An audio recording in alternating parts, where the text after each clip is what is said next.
Alright, so all we have left for the rest of the season are a couple of full-length episodes, full 22-minute episodes. The first of which is Face the Music, and what a fitting title that is. Now, to be fair, this episode probably could have been done as 2 separate 11-minute episodes. It was 2 plots running congruently. I think congruently is the word I'm looking for there, at least. And while this show has certainly done 11-minute episodes back-to-back, which did relate to each other, it was nice to see these 2 related plots told in the same episode. To go back to the tried-and-true comparison between this show and Steven Universe, while yes, Steven Universe has done some 22-minute specials over the run of its show, this is actually something I'd like to see from that show as well. Episodes with a B-plot, where one of the plots focuses on the main character, in this case, Steven, and another focuses on other characters and what they're doing around him. So this would be another instance of something that I think this show does better than that one, which I just want to point out, because I do mostly talk about Steven Universe on my channel, at least I used to. I guess I kind of talk about this show the most now, which is a little weird.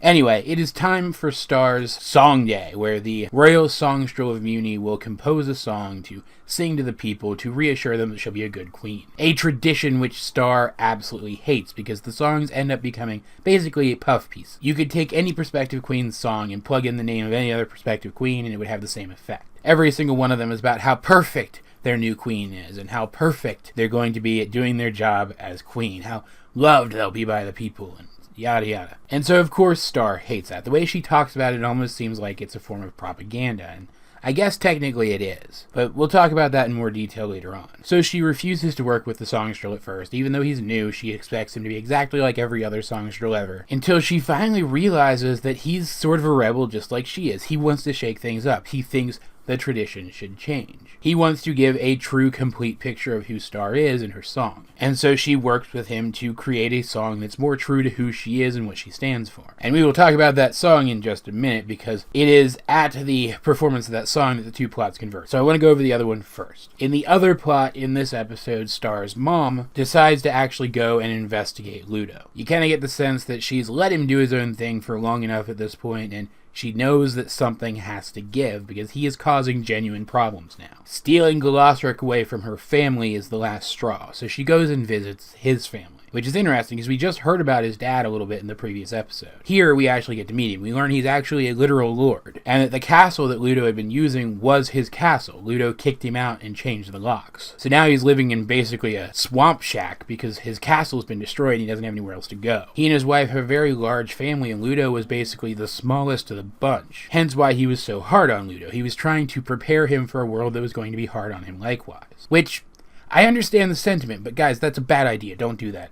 It doesn't work. You gotta work with your kids to help them grow. Being mean to them, being hard on them, doesn't work. But I understand the sentiment, and I didn't necessarily dislike the guy. He seemed a little rough, but he didn't seem like a bad person, if that makes sense. And one of Ludo's siblings, a kid named Dennis, which is the only one that doesn't rhyme with Ludo, I thought that was funny, ends up helping Queen Moon find Ludo, and this is when she sees the wand. Yeah, I guess Star neglected to tell her that little tidbit. So now she knows that Ludo has a wand and has the spell book. She freaks out. She doesn't know that Toffee is involved yet. So she doesn't have all of the information. Which is why I got super nervous when I saw her go and start to suit up, as if she was going to run out half-cocked and try to take on Ludo by herself. Thankfully that doesn't happen though, because her husband reminds her that it is Star's Song Day and she needs to attend. So she goes to that instead. And I gotta say, I did like Star's song, at least the first verse of Star's song. I thought the other 2 verses were kind of clunky, but the first verse was really good. And if they had left it there, I think it would have been really great. Maybe throw in a couple extra lines about how Star still has some room to grow, and it would have basically fulfilled the requirements of both Star's mom and Star herself. The first verse basically paints Star as a rebel princess who, despite the fact that she isn't just like every other princess, just like every other queen, she is going to fight for and protect her people. And that's what I mean by this is propaganda, sort of. It's propaganda in that it is meant to sway the minds of the people, but it's meant to put them at ease. The people want to know that their new queen is going to be able to protect them. They don't care about her character flaws. They don't care about the real her. Her mom even tells Star that immediately after the song. The important thing is that the people feel safe, because otherwise they're going to cause problems, as we see in this episode. This is a touchy subject, but whenever I think about something like this, I always come back around to the show Stargate SG-1, a show in which a team of humans go through a Stargate, a wormhole, a gateway to other planets, and fight aliens who threaten the planet. In that show, the case is constantly made that the average person doesn't need to know about the Stargate program. That the danger that lurks out there is so great that they would panic and it would compromise their ability to live their lives to the fullest. That it is the job of the government, and by extension the Stargate program, to protect them, and as long as they do that job, the people will be fine. That it is the moment when they decide that they can better protect themselves that it causes a problem, because they interfere with the ability of the people who actually know what they're doing to do their jobs. And yes, should the crisis ever end, then you should tell people about it. You should explain what happened and make it clear that they're safe and that they have no need to worry. That they in fact never did. Likewise is true here. As long as the royal family and their court does their job and protects the people don't need to know how bad things are. Because all it is going to do is cause a panic, which has the potential to get people hurt and has the potential to interfere in the ability of the people who actually know what they're doing to protect everyone else. So when in the second verse of Star's song, she and, I think his name was like Ruby or something, I don't really remember, reveal to the people that Glossaric is missing, it's a disaster. Not only does this cause them to suddenly lose confidence in their princess, but now they've lost confidence in the entire royal family because they realize